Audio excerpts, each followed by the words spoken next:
Bonjour, je vous retrouve donc pour la vidéo de ce mois de mars, donc du livre mystère.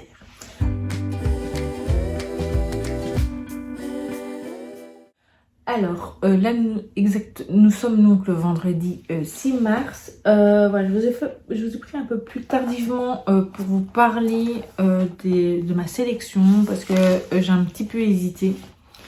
Mais comme chaque fois, donc on a 6 titres, il y en a 3 à moins de 10 € et 3 à moins de 15 € et donc on va commencer par les moins de 10 €. Alors sans surprise, vu que je l'ai lu, j'avais commencé un petit peu en février et j'ai terminé là début mars, donc c'est Unsung Cinderella, donc là le volume 3 donc de Mamare Arai, donc aux éditions Meian.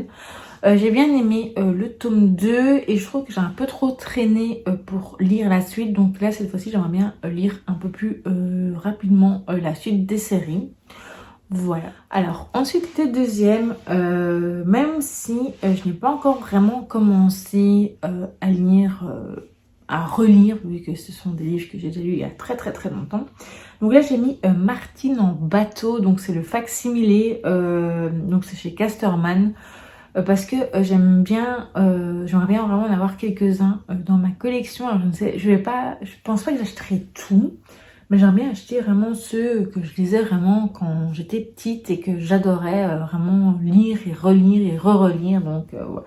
Ensuite le troisième, donc le dernier, donc à moins de 10 €, c'est une sortie donc de ce mois de mars. Entre temps, vous aurez déjà vu la vidéo des sorties, mais au moment où je vous filme, je l'ai pas encore filmé.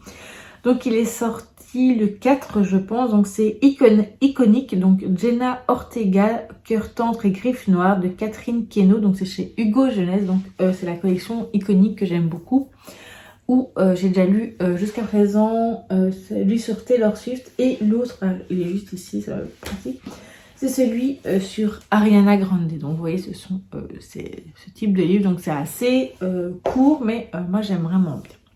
Voilà, donc voilà, j'aime beaucoup Jenna Ortega, donc quand j'ai vu qu'il sortait là au mois de mars, je me suis dit que j'allais quand même le mettre dans le livre mystère. Ensuite on va passer donc au moins de 15 €, donc il y en a toujours 3. Alors le premier, donc sans surprise, c'est 4 sœurs en Grèce, donc de Sophie Régal-Goulard, donc aux éditions Rajo. Voilà, là c'est vraiment pour continuer ma série, ma découverte de la série. Maintenant, si ma maman ne le choisit pas, je sais pas si je l'achèterai quand même ce mois-ci. Ça dépendra un peu ouais, du budget en fait. Je sais pas. Il faudrait que je voie dans mes choix. Mais bon, en tout cas, je l'achèterai, si pas ce mois-ci, je l'achèterai au mois d'avril, donc ça c'est sûr. Donc un autre que j'aimerais beaucoup acheter, j'avoue que j'en ai que un pour l'instant, c'était celui Bienvenue en Italie. Donc là, c'est Bienvenue en Australie, mon road trip au pays des kangourous, donc c'est aux éditions Assimile. Et en fait, j'aime beaucoup cette collection. Il y en a quelques-uns encore. Il y en a pour le Japon, la Corée, le Canada, la Grèce. Je ne sais plus combien il y en avait exactement. Mais je trouve le principe intéressant. Donc du coup, dans ce livre Bienvenue en Italie, il y a des petits mots en italien aussi, donc ça peut être intéressant. Donc là pour le coup, pour l'Australie, c'est l'anglais, donc voilà. Et donc le sixième titre, c'est un que j'avais déjà repéré en anglais, mais que j'avais plus vraiment cherché à savoir si c'était sorti en français. Et c'est Amandine qui m'en a parlé il y a quelques semaines maintenant.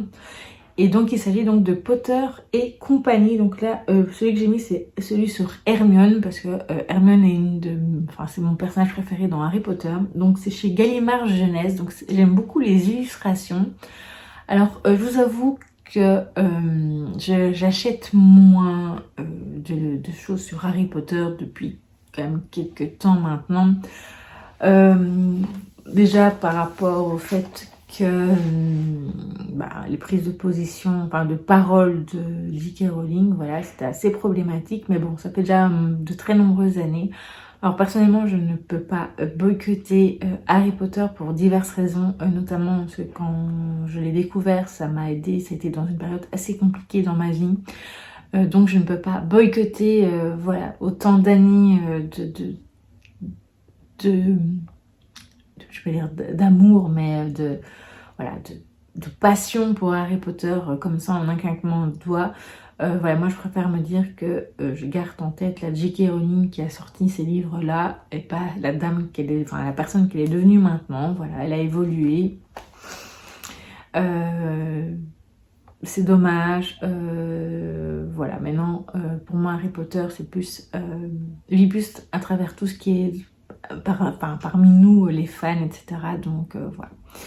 Donc voilà pourquoi je l'ai mis, même si je sais que forcément ça peut en contrarier peut-être certains ou certaines d'entre vous derrière votre écran, mais en tout cas moi je vous le dis, j'achète moins, mais voilà, je ne vais pas boycotter pour autant Harry Potter, parce que voilà, Harry Potter c'est Harry Potter, pour moi c'est Harry Potter est dissocié de J.K. Rowling, et puis voilà, c'est tout. Voilà donc pour les 6 que j'ai sélectionnés. Alors il faudra attendre à mon avis peut-être la semaine prochaine. Voilà, j'espère que je mets toujours des livres qui font à mon avis moins de 200 pages pour le moment, sachant que je n'ai pas un rythme toujours encore exceptionnel pour le moment. Et aussi je me dis que c'est plus facile de terminer ce type de vidéo si je l'achète vraiment, enfin si je le reçois très tardivement dans le mois, donc voilà.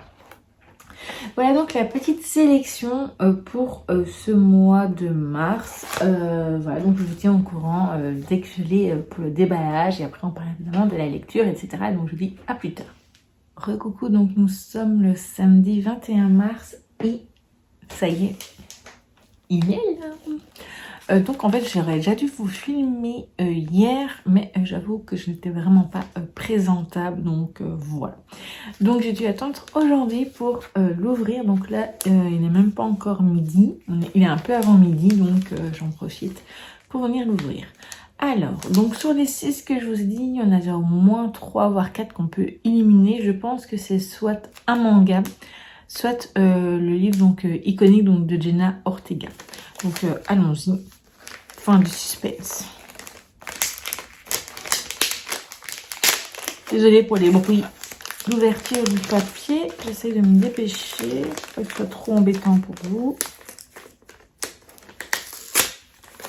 Voilà. Alors, voilà, reste ici.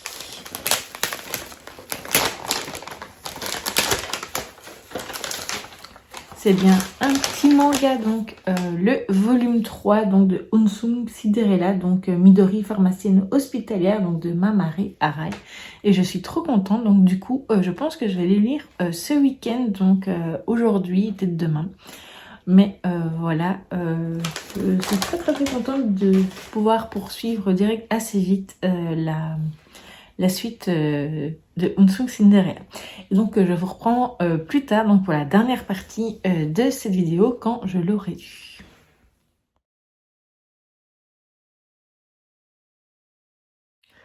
Recoucou, donc on se retrouve donc pour cette dernière partie de vidéo, donc pour le livre mystère de ce mois de mars.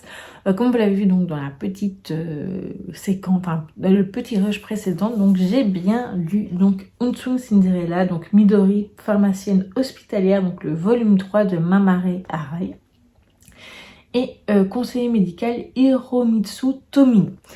Voilà, donc ce troisième volume m'a beaucoup plu, même si les autres c'était quand même très touchant, celui-ci m'a plus ému, surtout la fin. Donc là du coup dans ce tome-ci, même sans rentrer dans les détails, on parle d'épidémie de grippe donc au Japon. C'était intéressant de voir comment c'était géré là-bas avec les médicaments et tout, ce qu'ils conseillent. Et après, il y avait donc l'histoire d'une jeune fille, donc Midori va rencontrer, qui a des troubles alimentaires suite à malheureusement à quelque chose qui se passe dans sa vie avec son grand-père. Même s'il est marqué sur la 4e de couverture, je vais pas vous le dire, je trouve que c'est mieux, mais bon, c'est quand même un sujet assez difficile. Mais je trouvais très intéressant le côté des explications, des informations autour de tout ça. Et surtout à la fin, il y a toujours une petite postface. Je crois que c'est comme ça qu'on dit. Hein. Attendez, je regarde. Pour être sûr de... Oui, voilà, c'est ça. Il y a une petite postface où le conseiller médical explique un petit peu le contexte de son... donc du volume qu'on vient de lire. Donc donc des petites histoires, même si là, pour le coup, il n'y en avait que 2. J'ai vraiment très hâte de lire la suite. Je pense que je vais m'acheter au moins les tomes 4 et 5, voire peut-être le 6, je ne sais pas. Ou alors le 6, je le mets pour la prochaine sélection pour le mois prochain. Bon, ça, vous verrez ça le mois prochain. Jusqu'à présent, il y a 8 tomes de sortie en français. Je pense que la série n'est pas terminée. Donc, mais je ne sais pas très bien combien il y en a encore. Je sais qu'il y a un volume 9 au moins. Et donc, voilà. Une très bonne lecture. Et c'est une série évidemment que je vous conseille de découvrir. Voilà donc pour cette vidéo. Donc, livre mystère pour ce mois de mars. N'hésitez pas à me dire si cette série vous intéresse ou si vous aurez aimé voir une autre lecture, à la limite, celle que je vous avais présentée dans ma sélection. Voilà, n'hésitez pas à me dire tout ça en commentaire. Et on se retrouve donc évidemment le mois prochain pour un nouveau livre mystère et bien avant pour d'autres vidéos.